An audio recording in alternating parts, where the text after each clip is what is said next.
Hello everyone, welcome to this live at 5 painting demo.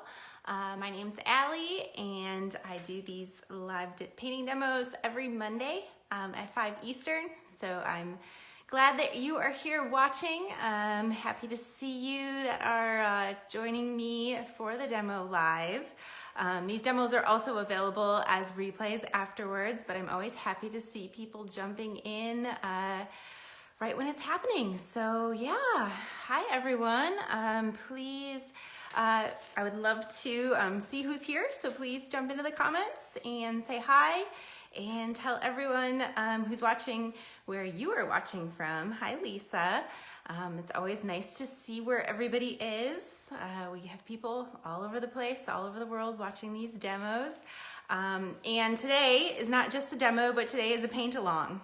So I don't always do this, but lately I've been offering you the outlines for what we're painting. So you are able to download those in advance or afterwards, because you can always watch this again as a replay and do it on your own. Hi David, hi Vivian and Tammy, hi Dawn. Welcome everybody. So today we are painting this lovely rose here. And if you downloaded your outlines, you already have your panel prepped like mine. I did include that this time in the directions that I wanted you to go ahead and transfer the outlines and then paint over them, just so we could save a little bit of time. So what I did is I used transfer paper to transfer the outlines onto the panel. And then I just painted over them using a kind of a grayish purple that I made from alizarin crimson, Payne's gray, and white. So that's what we have on here to start out with. And I am excited to see some of you painting with me. I hope that you will share. I don't know if you can share in the comments, if you can share your pictures or not, but I'd love to see them afterwards. Yeah, I'm just looking at your comments here.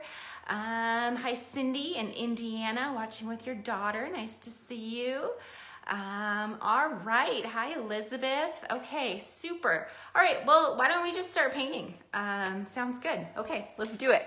And I have, since I am filming this, a lot of times Facebook Lives come out mirror image, so I have to flip it, which means it's a little bit harder for me to adjust my camera because I have to think backwards here. But I'm gonna try to bring the camera in and make it so you can see both my reference image and what I'm painting. And I'm gonna try to tilt it so that our comments don't cover up what I am painting. And as always, you are welcome to ask me any questions that you might have while I'm working. And I hope that, that you're able to follow along. Okay, so we're gonna start out by just finding the shadows. So I like to map my shadows out using kind of a dirty purple color that I'm gonna make from alizarin crimson and Payne's gray. And that's pretty much what I map out my shadows with, pretty much no matter what I'm painting. I'm gonna adjust it a little more to make sure everybody can see everything there. I think we're good. Sometimes the Facebook Live crops it off a little bit. Okay, so again, I'm going to go with alizarin crimson and Payne's gray. And these are golden fluid acrylics that I'm using. These are my favorite paints, and you can get these from Dick Blick, Jerry's Artorama, and I believe Michael's also sells them, but I think Michael's only sells them in really small containers, like maybe a 1 ounce or maybe 4 ounce, I'm not sure. I buy the big ones because I go through a lot of these, so I buy 16 ounce, and I usually buy these from Dick Blick.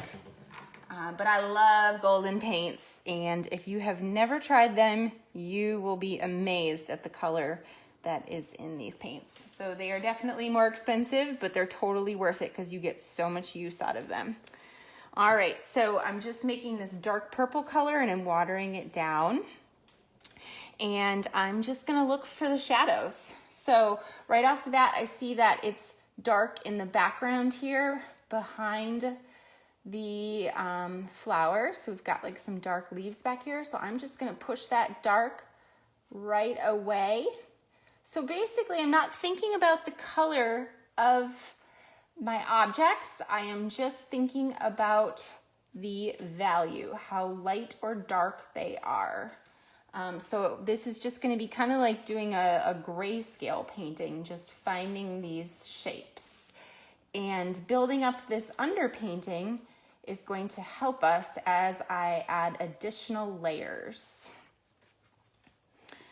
So I see this little leaf is coming out here, and that's dark. But I'm not thinking about the colors of these things. Again, just washing in these dark shapes. And if you're kind of wondering like how I decided what to trace, basically I'm just looking at kind of the contour lines, just finding the major light and dark shapes. I'm just gonna fill that whole thing in, that'll be a little easier. Okay, so this is kind of all one big dark shape there. Now I'm gonna look around, see where my next dark shape is that I wanna put in with this purple tone. And I'm gonna go into the corner here. This is just kind of defining the edges of the flower by finding these background shapes. And you see how far back I'm holding my brush? So this helps me to not get too tight, to move quickly and kind of stay loose. So that's why I like brushes with long handles too, because that allows you to do that. And I like square tip brushes, but that's just kind of personal preference for me.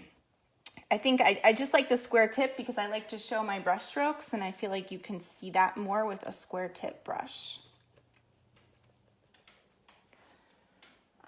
Okay, so again, just kind of going around looking for, so I'm basically just like comparing different fields and asking myself like, is it dark on this side or is it light on this side? And that's what helps to push the form. So I see it's going to be dark on this edge of this petal, and it's going to shift. All right. And where else is it dark? It's definitely dark in this area. And by pushing these darks, it makes the areas that are supposed to be highlights pop out. So the way I'm approaching the painting right now is more like how you would approach a watercolor painting, finding those dark areas and saving the whites. Now I will end up layering over quite a bit, so it won't ultimately look like a watercolor painting. But in this early stage, that's kind of how I'm treating it.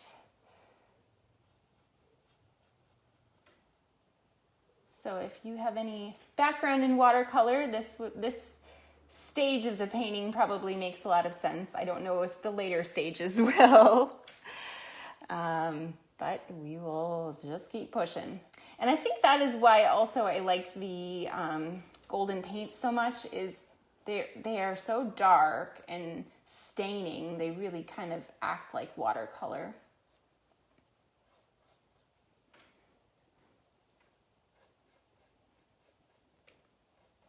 But then you can layer so much over them and just get some really vivid effects, which I love. But you can see it's starting to come alive and look like a flower. So it's dark in here.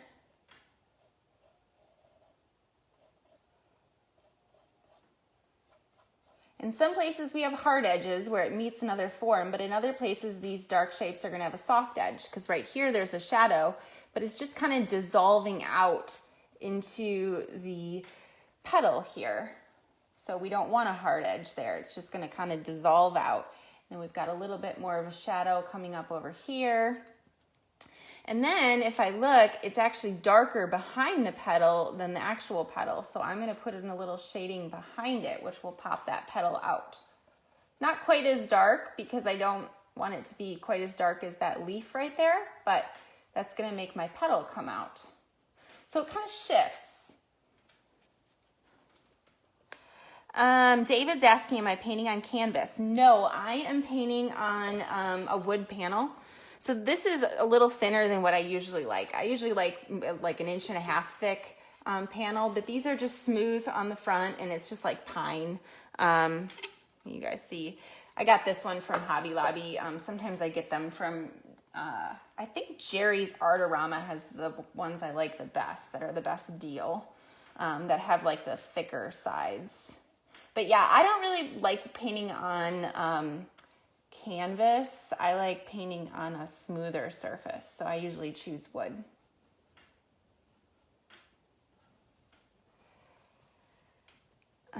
And right now I am just thinning my paint with water. As I layer more, I will end up thinning my paint with some glaze, but right now, because I want this to dry really quickly and I want to be able to layer on top of it, I'm going to thin it with water. We've got a dark leaf in the background here.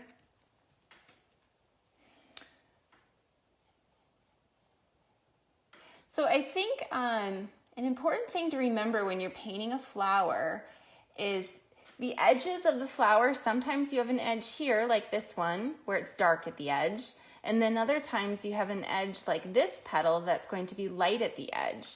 So you can't treat all your edges the same way. I do see that a lot, like especially with roses, where it'll just be like all these petals and every petal has a highlight in the same place. And while that might give it dimension, it doesn't give it a very realistic effect.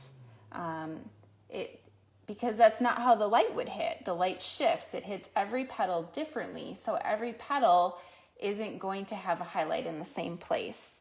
And it's just easy to, feel like that's what you want to do when you start adding highlights. You start just putting them everywhere and you think, well, there's a petal here and a petal there, and you just keep adding your highlights. But you really need to just look at the photo and only put those highlights where you see them in the photo. And that will give your flower a much more natural effect. Okay.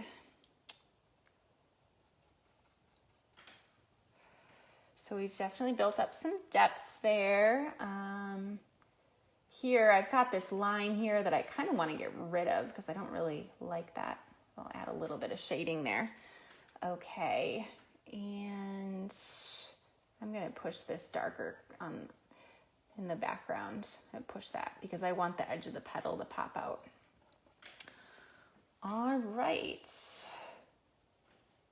I might have enough shading in to go ahead and do my underpainting wash. If you have seen my demos before, you know that I like to do a complementary color underpainting. So that would be opposite on the color wheel is a complementary color. And welcome to everybody who is just jumping in to watch this demo. I'm so happy that you're here. Please feel free to ask any questions that you might have along the way about what I'm doing and why I'm doing it. And also just jump in and say hi and tell us where you're from. All right, I think we've got enough here. So now I'm just going to go back and I'm going to push my darkest areas even darker. So I'm going to use the same color recipe, which was alizarin crimson and Payne's gray. But now I'm not going to use any water. So this is going to be a super dark color. It's almost going to be black, except I never ever use straight black. I always mix my blacks. I would rather have them be like a nice dark color. Annette is asking, where do we get the download print, please? I am going to include that in the comments here as soon as I'm done. I tried to add a link before I started. Unfortunately, Facebook didn't let me do it. But yes, the download is still available, and you can watch this as a replay afterwards if you want to go back and follow along. So I'm going to put that in the comments, but you can also find it on my Facebook page, which is Allie K Studio. You'll find a post there about it. And the outlines will be available to download for the next week. So you have 1 week to get those. Once you purchase them, you can download them anytime. but it's $10 to purchase them. So it gives you the outlines, the reference image, and the list of paints. So yeah, that's something I recently started doing. We started last week with the pie demo. And actually, I was gonna mean to tell you guys, you can, if you want to do the pie, fork and pie demo, you can still download those outlines through today, but then I'm going to take those down. And you can also find those on my Facebook page.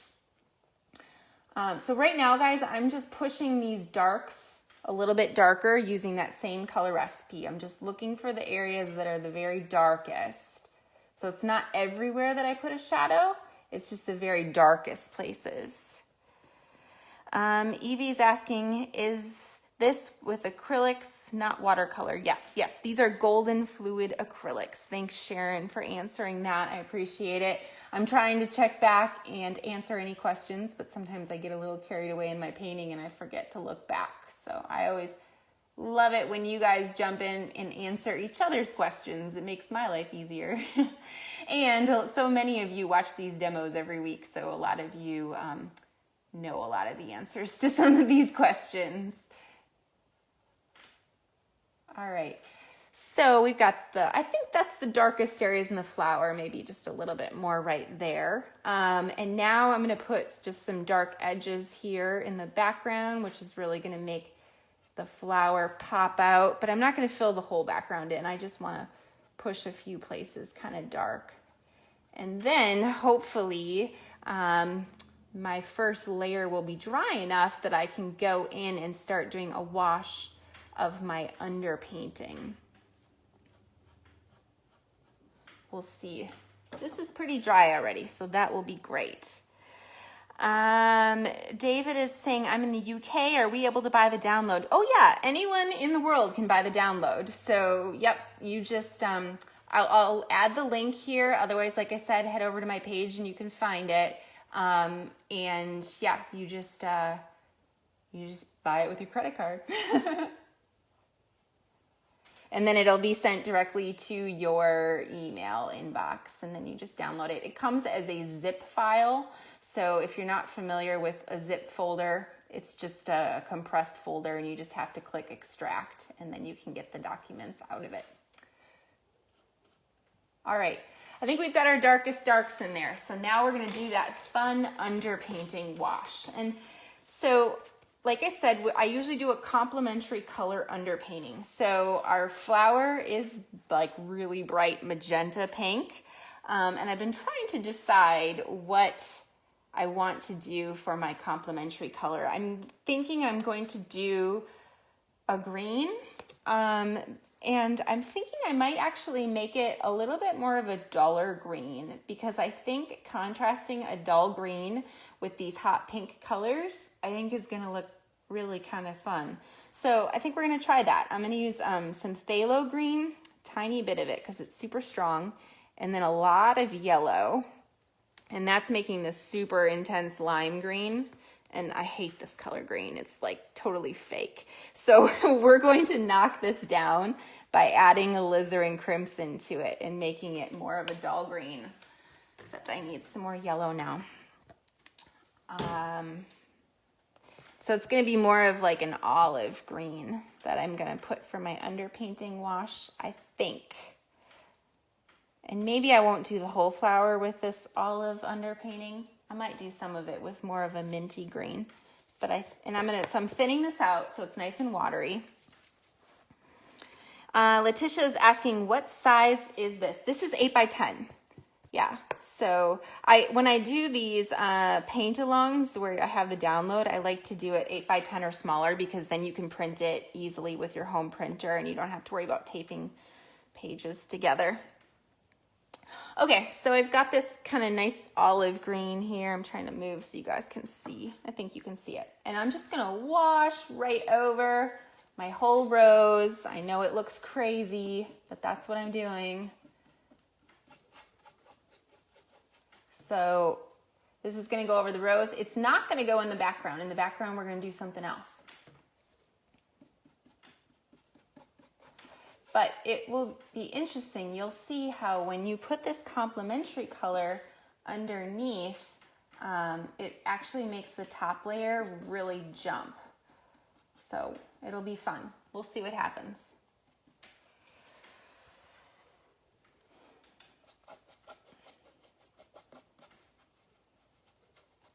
So I'm putting this on pretty thin so that it will dry quickly. I'm kind of spreading it out really fast to help it to dry. And I switched to a big brush, so now I'm using my number 7 brush just to quickly wash that in. And then we'll talk about what color we'll put for our underpainting for the background. I know what I'm going to put underneath the background greens because I like to kind of play with putting colors that are going to show up in other places. So since I'm going to do bright magenta for the rose, I'm going to put magenta down in the areas where it's going to be green in the background. So it's going to be kind of like a flip-flop play.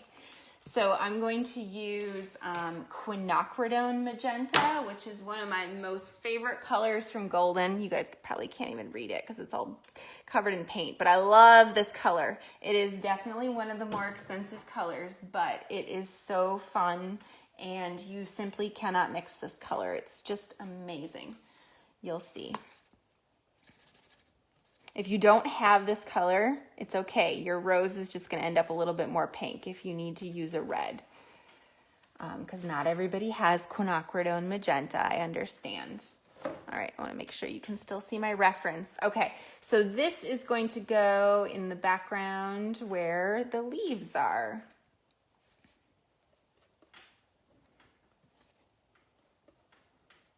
I think I'll just go all the way to the edge there. Yeah. We'll just do it all the way. And I'm being pretty loose. I'm not being super careful about going right perfectly to the edge of the flower.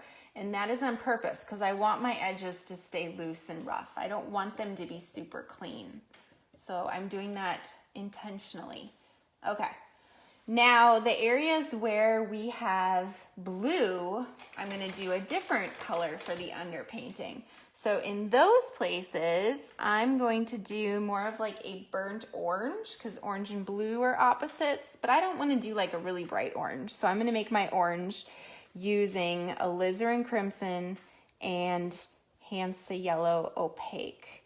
And you'll see that makes a nice burnt orange. And I'm going to put that on the rest of it.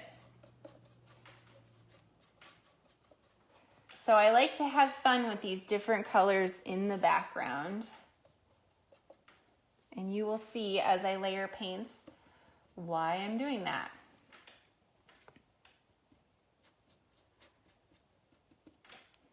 And if you are following along with me, if you've got the outlines and you don't have all these colors, like I said, just go ahead and use what you have for now. And then you can always order the paints and go back and paint this again on your own. That's kind of the cool thing about the demo being available as a replay. And if you buy the outlines, you can always just do them over and over again. So that's fun.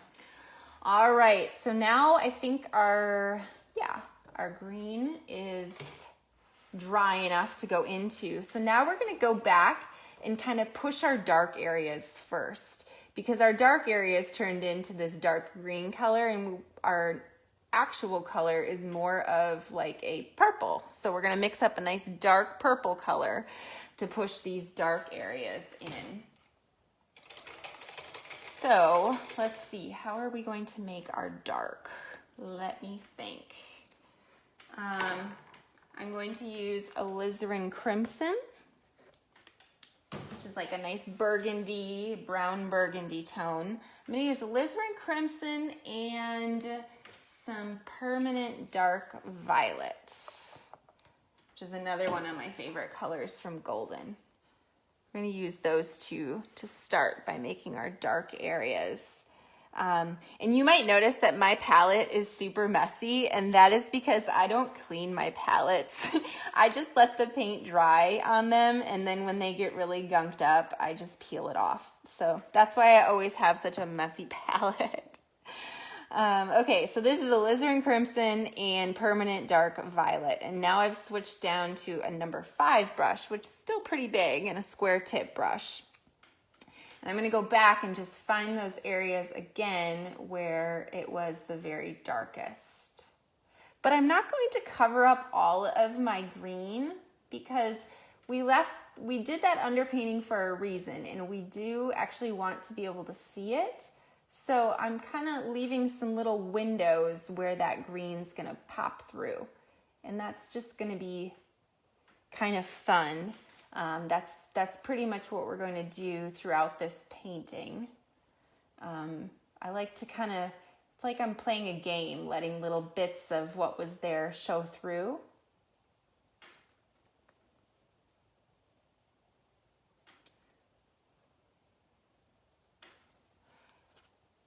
And we don't want to have any white in this mixture because if you have white in it, it will dull your color down and make it all chalky. So you really want to make sure you don't have any white in here.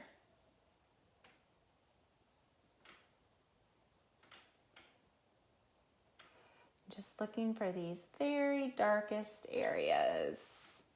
We're just about there.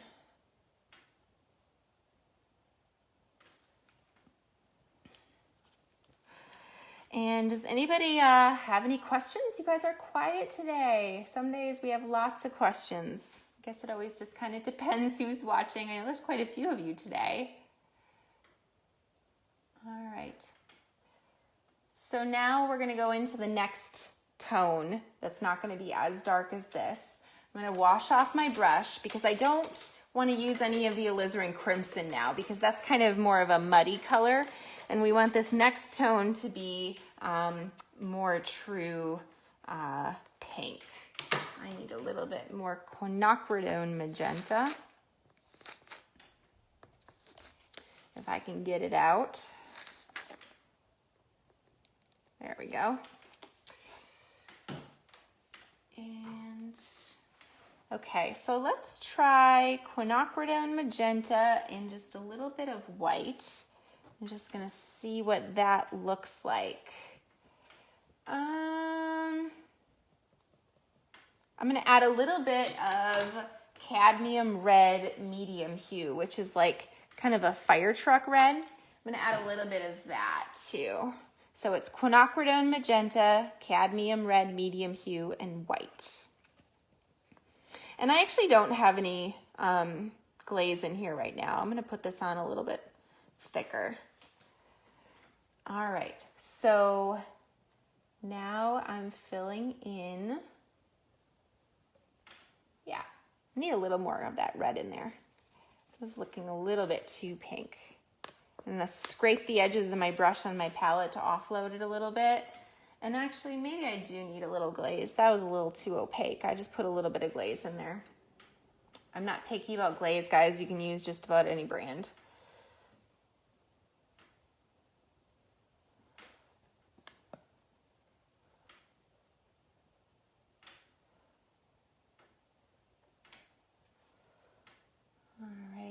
So kind of filling in a lot of the areas now because this next pass I'll be able to layer color on top of that I want it to be even brighter. So this will be filling in quite a bit more of our petals. Actually, maybe even most of them. I'm not going to go into the super bright area because that I don't want to use any of that cadmium. This really bright area is going to be just the quinacridone and white.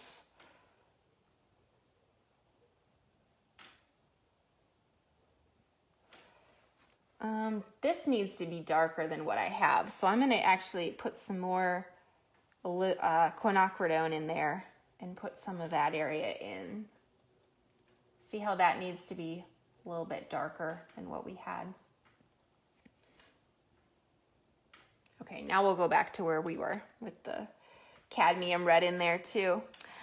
David says, do you use matte glaze? Yeah, I like a matte finish because I don't typically like a lot of sheen to my glaze because I don't really want it to look all shiny. So yes. But I'm not picky about the brand.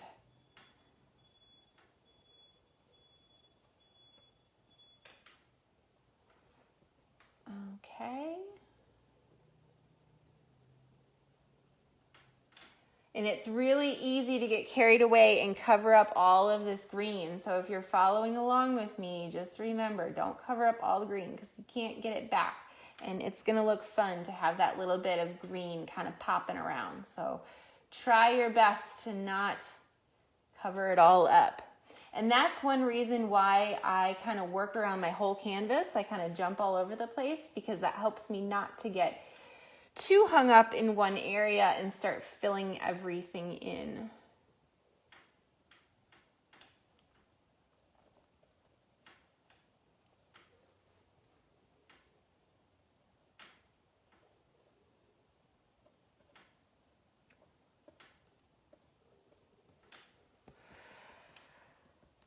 Okay, just looking to see if we had any more questions. Okay, I think this might be enough of that next color. Maybe not, put a little bit in there. A little bit over there.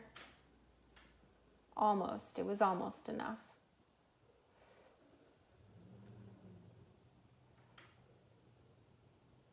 Okay, now I want to make my next brightest tone. Put a little bit more in there. So I think this next color I will not put any of the cadmium in. I think I'm just gonna go with the quinacridone magenta and white. So I'm washing my brush off and I'm gonna find a new spot to work so that I don't have any cadmium in there. So I'm gonna try making my next color again just with quinacridone magenta and white. And this next color will be a notch or two lighter than what I put down to begin with. And this is really going to start to give it some dimension. I'm not sure if this is quite bright enough, so I'll have to just lay it down and check. Yeah, I think that works.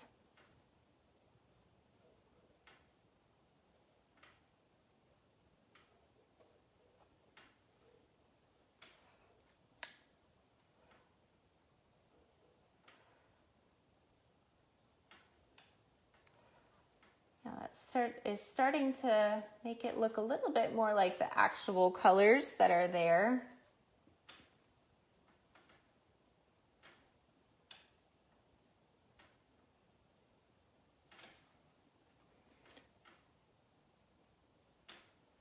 I'm going to thin it a little bit more with glaze, so I let a little bit more of that green poke through. But it is starting to come alive.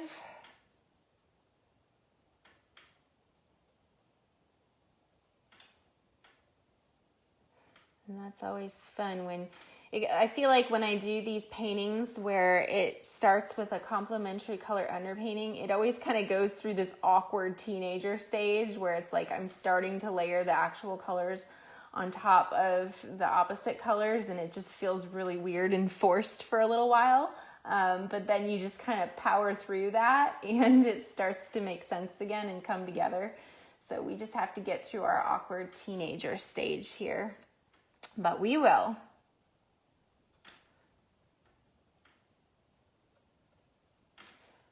Add a little more glaze, thin it out a little bit more to let a little more of my green show through there. Okay.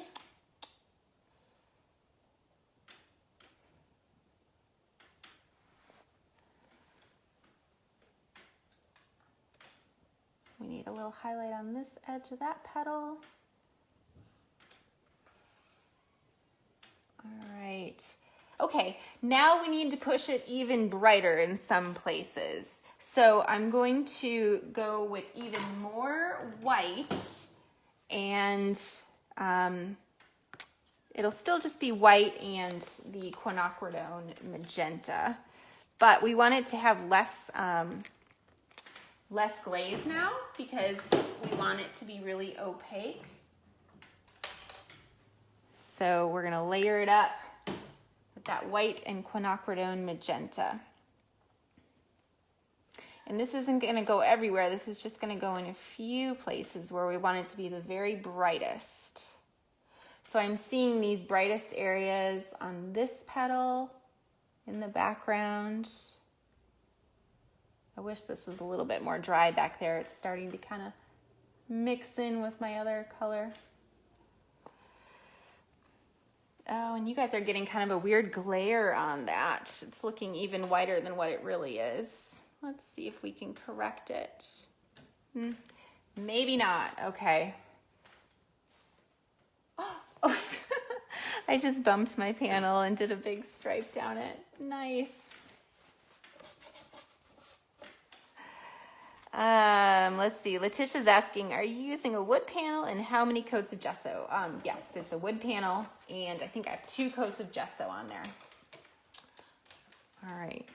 I'm going to keep going here with this bright highlight color. I'm going to add a little bit more quinacridone. That was just a little too bright, I think.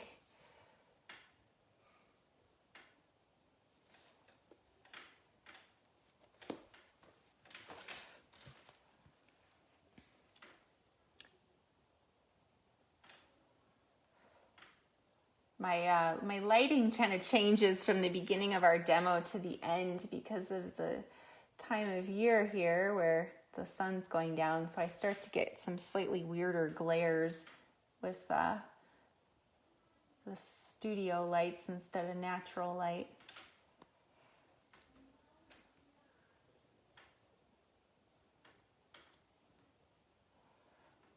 It's still too wet over there for me to layer on top.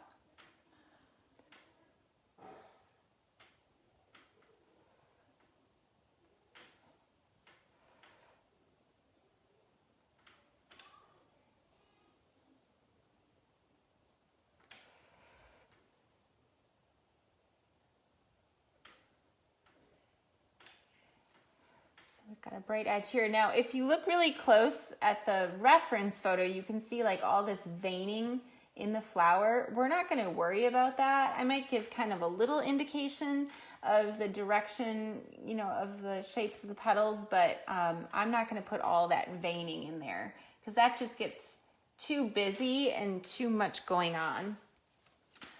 So we will not deal with that.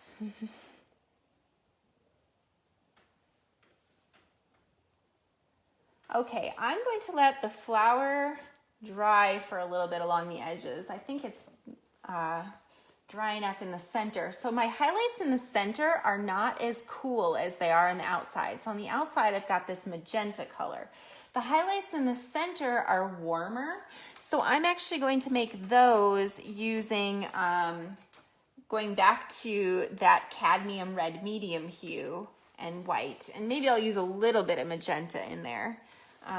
Real quick, I'm just going to try adjusting my lighting so that you guys don't have quite as much of a glare. I'm going to see if it helps.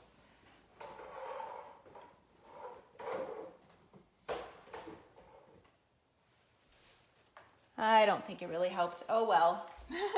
Moving on. All right. Okay, so going back to cadmium red medium hue and white.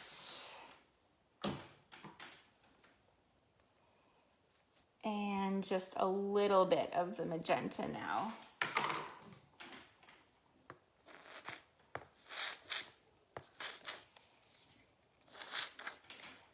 I'm gonna need to get myself some more magenta. There we go. You can tell I use it a lot, right? Kathy says the lighting looks fine. Okay, cool. From my angle on the screen, it looks like maybe there's a glare, but good. Glad to hear it. Okay. So the highlights in the center of the rose, we're gonna, yeah, that's good. You can see this new tone is like a notch or 2 lighter than what we have, which is gonna start pulling these petals out. And remember, we're not doing any blending. We're just laying these highlights down and letting them be. And kind of playing around with the differences in the red tones, where some of them are these warmer reds and some of them are their cooler reds.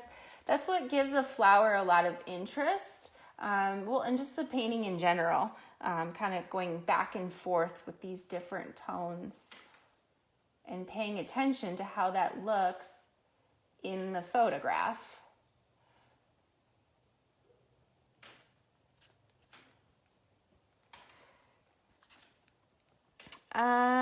Suzanne said, do you seal your finished piece? Yeah, I usually do. I like to use Master Clear Supreme by Modern Masters. And I like it in a satin finish. So that's usually what I put on my pieces.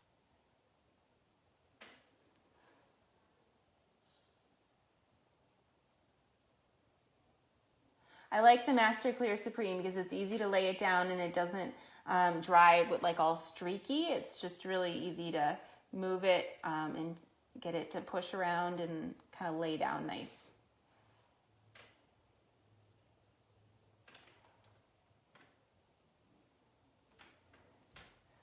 Okay, I'm not done with the flower, but I want to get some color in the background because all these colors in the background are kind of distracting me from how the rose should look.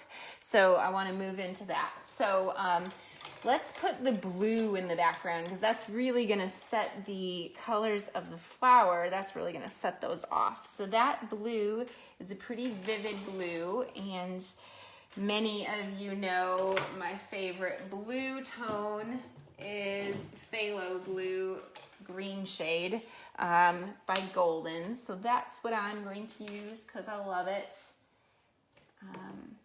And it is a super strong color. So I'm going to mix it with some white. You don't need a whole lot of this blue because it's so strong.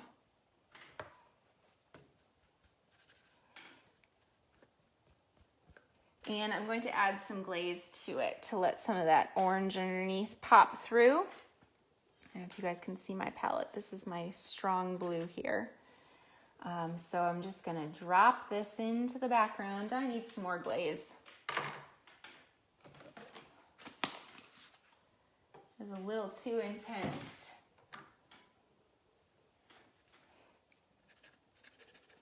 Okay, if we thin it out, then it won't be so strong. Still kind of strong. All right, and I am being really careful to leave windows in the background of my orange underpainting because I want to keep that. And I'm varying up my brush strokes so they're not all going in the same direction. And that's going to just be more interesting. I have to pull my panel off a little bit so I can run my brush strokes all the way off. There we go.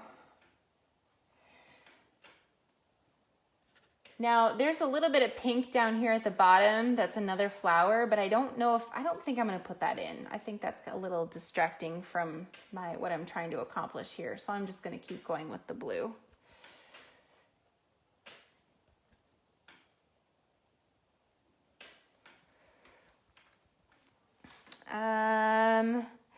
Thank you, Eliza, or I'm sorry, I'm saying your name wrong. But thank you. I can't always read the names.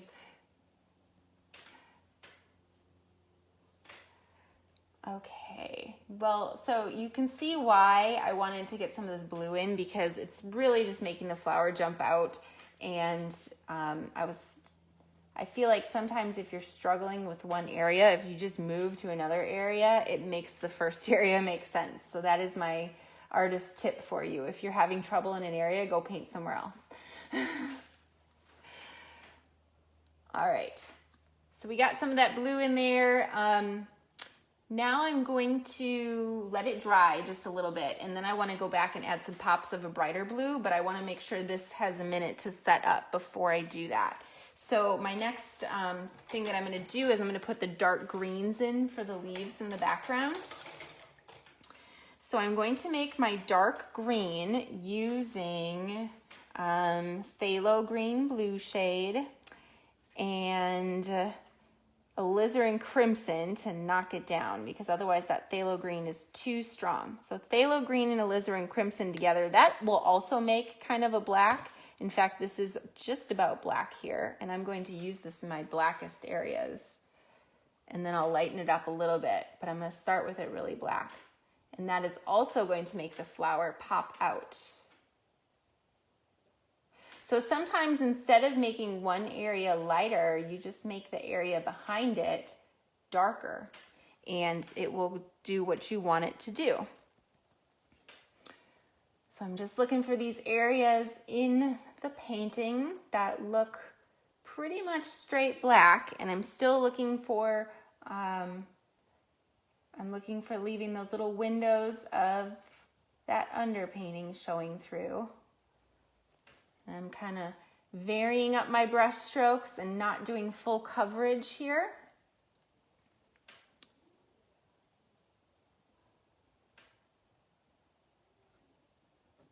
Okay, now I think I'll lighten up this color a little bit so it's not totally black. We'll make it a little bit more green.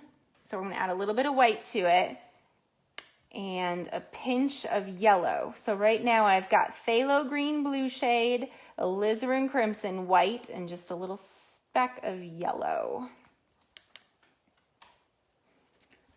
And we'll try putting this next tone down. Yeah, that works. And I love how this green is looking on top of the magenta. That's fun.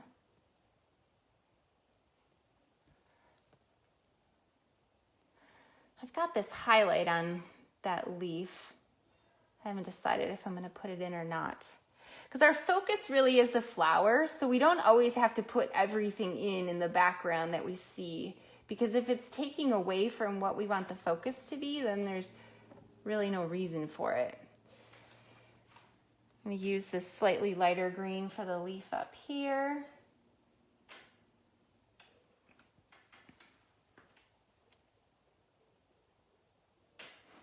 All right, so now we've got these two overlapping leaves. There's one that comes across here and one that's coming down here that are quite a bit lighter. So I'm going to make my new light green using, let's see, I'm going to go back to that same puddle of our underpainting green. So that underpainting was, let's see, it was Hansa yellow, phthalo green, and alizarin crimson. I'm going back to that, and I'm just adding some white to it. I'm going to put, oh, I need a little bit more alizarin in there. It's too green, maybe a little more yellow too. I want to tone it down. And this is just going to put a little bit of that texture in the background, but being careful not to get too carried away with the details there. We just want a little indication of something going on. And usually I'm working wet on wet right now, and I usually don't do that. I usually let it dry, but for the sake of the demo, we're going to do it. Okay.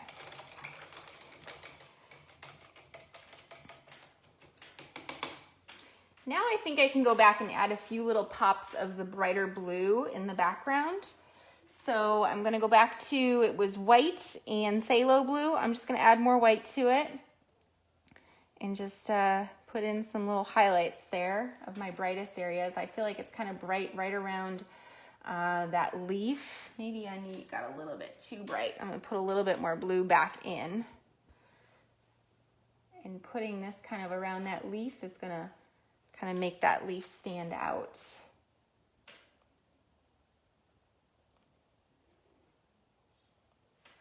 So I like to do these kind of bright little sparkle areas kind of around the edges of the forms.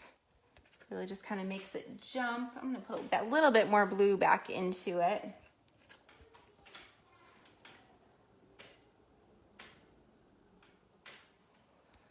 So these little sparkle areas are kind of more opaque than that first pass that we put down.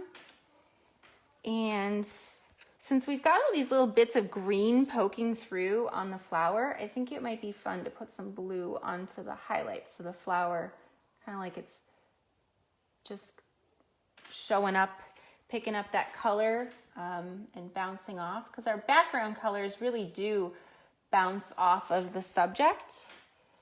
Sometimes I get a little carried away with that, but I really like this blue. Not sure if I wanted to do that or not. I might end up covering up a little bit of that blue because I don't like how that's kind of a straight line. I'm gonna let that dry and then I'll probably layer on top of that. And I'm just gonna peek at our time. Oh good, we still have some time left. We've got 10 minutes left. So I'm gonna switch to a slightly smaller brush and just kind of go in and tweak some of my colors in the center here. Let's see, Mary Beth is asking, is your brush a bristle brush? So I don't buy very nice brushes. This is part of a brush pack from Hobby Lobby, a Master's Touch, I believe, but these are just like the white synthetic hair brushes. I just really like a new brush more than a really good brush. So that is my advice, is just to get new brushes pretty regularly. I should get them more regularly than what I do. Let's see, is that dry yet? You know what, I'm just gonna wipe it out because I want to cover up that chunk of blue. It's just too much. There.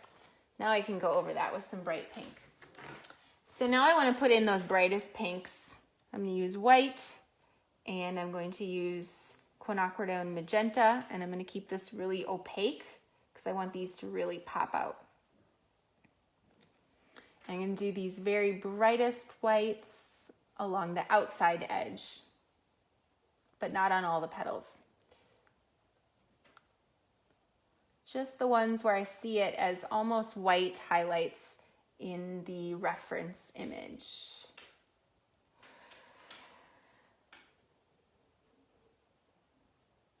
So I have been having some questions lately from people who are interested in my online classes, because I've been talking a lot about those, because I am running a huge sale on Black Friday. All of my online classes are going to be 30 to 50% off, which I never do. I'm launching my brand new website with all my classes on it, and that is what we're going to offer. But I wanted to just kind of give a little clarification with the difference between these demos and my online classes. And I actually did a Facebook Live the other day and talked about it, but I know not everybody saw it. So I just wanted to explain with my online classes, I walk you through a sample similar to what I'm doing here. However, those are broken down into a very methodical step-by-step process. So it's all like pre-recorded videos that you can kind of pause and just work at your own pace, and there's a still frame after every step. So right now, when I'm kind of jumping around and just kind of doing here and there, I'm just kind of going off the cuff, whatever I feel like I want to do. But in the classes, it's very strategic. So it's all very ordered, and I do a step, and then I stop, and there's a still frame, and you paint with me up to that step, and you go nice and slow, and you see my palette, and you see my color chart, and it's very easy to follow along is what I'm getting at. So I love being able to offer you these kind of quick, in the moment lessons, but the difference is with the online classes is it's very calculated is probably the word for it. All right, so that's that with the online classes. If you want to know more, head to my website and you can jump on the wait list to get the coupon for those. Okay, so I'm going to do some highlights in the center here with this warmer tone, which we used the cadmium red medium hue for that. I need a little bit more here. And I'm going to use that and white and just a tiny bit of the magenta for these highlights. And I'm just pulling out the brightest areas. So you want this new tone to be a little bit brighter than what you had down before.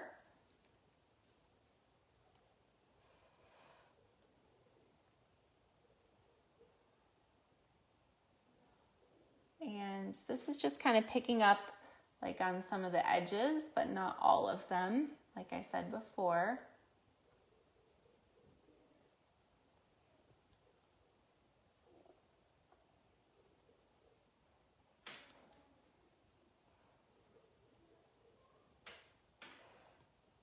Just doing some of those very brightest edges.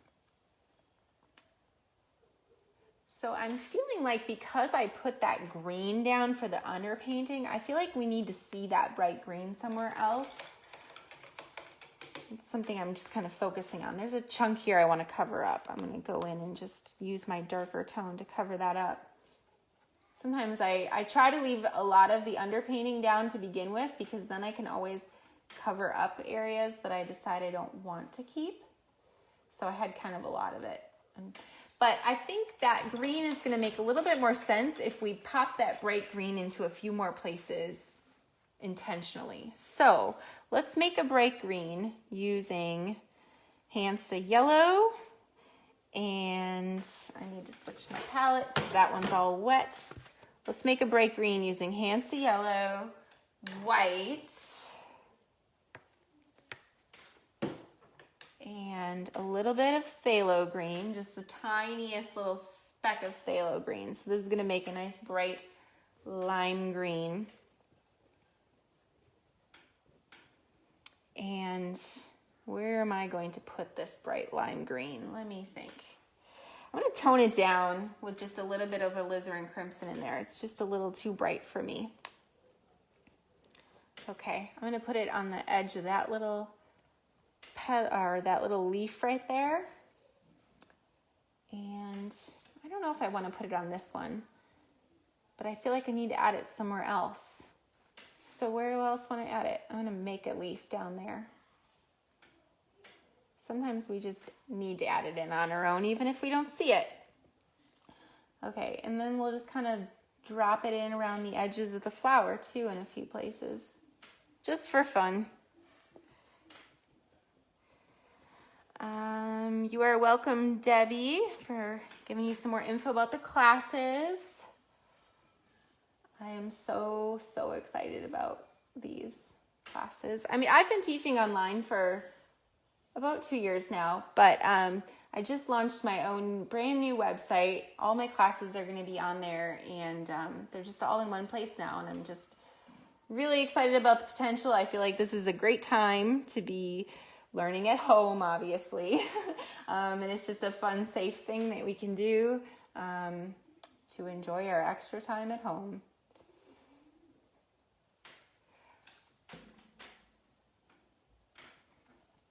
Yeah, I'm liking adding this little extra bit of green. It kind of makes my underpainting make a little bit more sense. And, you know, it's not necessarily in the photo, but that's okay. It doesn't always have to be.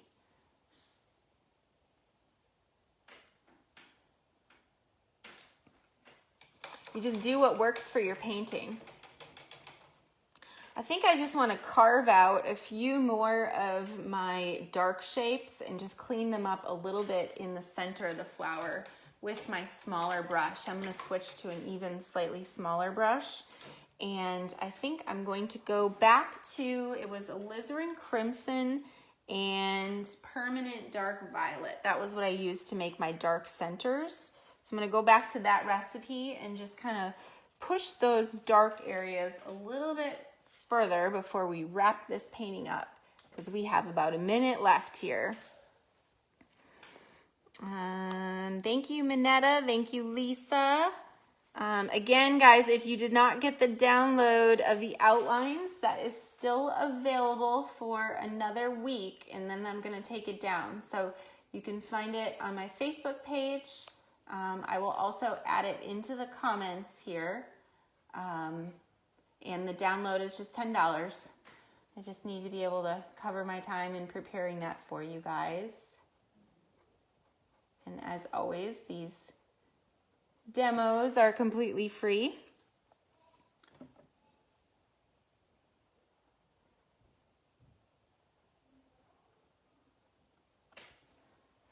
I'm just kind of readjusting some of these little dark shapes. Sometimes when I'm adding in my loose brush strokes of the top layers, my shapes get a little bit wonky, and sometimes I don't care. It doesn't need to, the petals don't need to be the exact same shape as the reference image, because nobody's going to look at the reference image. But sometimes I feel like I just kind of want to clean it up a little bit, so I have to go back and kind of push my dark shadows and adjust where the placement of them is just a little bit. So that's kind of what I'm doing here.